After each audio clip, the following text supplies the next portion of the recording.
ராமபிரான் அவதரித்த தினமான ஸ்ரீராம நவமி ஏப்ரல் 6ஆம் தேதி ஞாயிற்றுக்கிழமை வர இருக்குதுங்க. ரொம்ப ஒரு விசேஷமான நாள். யார் ஒருத்தர் ராமன் நாமத்தை தினமும் சொல்லிக்கிட்டே இருக்கிறாங்களோ அவங்க வாழ்க்கையில் எல்லா விதமான நலன்களும் உண்டாகும் அப்படின்றது ஒரு நம்பிக்கைங்க. எல்லா நாளும் சொல்ல முடியாதவங்க ஸ்ரீராம நவமி அன்னைக்கு மட்டுமாவது இந்த மந்திரத்தை சொல்லணும்.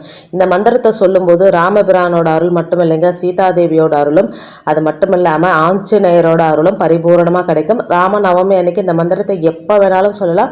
ஆனால் காலையில் பிரம்ம முகூர்த்த நேரத்தில் சொல்கிறது அதி விசேஷமான பலனை நமக்கு பெற்றுத்தருங்க. காலையில் ஞாயிற்றுக்கிழமை காலையில் எழுந்து சுத்தபத்தமாக குளிச்சுட்டு பூஜை அறையில் ஒரு தீபம் ஏற்றி வச்சுட்டு இந்த மந்திரத்தை சொல்லணும். இந்த மந்திரத்தை சொல்லும்போது கண்டிப்பான முறையில் நம்ம கையில் துளசி இலைகளை வச்சுருக்கணுங்க. இன்னுமே இந்த மந்திரத்துக்கு பலன் அதிகமாக கிடைக்கும். பூஜை முடிஞ்சதுமே இந்த துளசி இலைகளை நம்ம பணம் நகை வைக்கிற இடத்துல வச்சிடலாம்.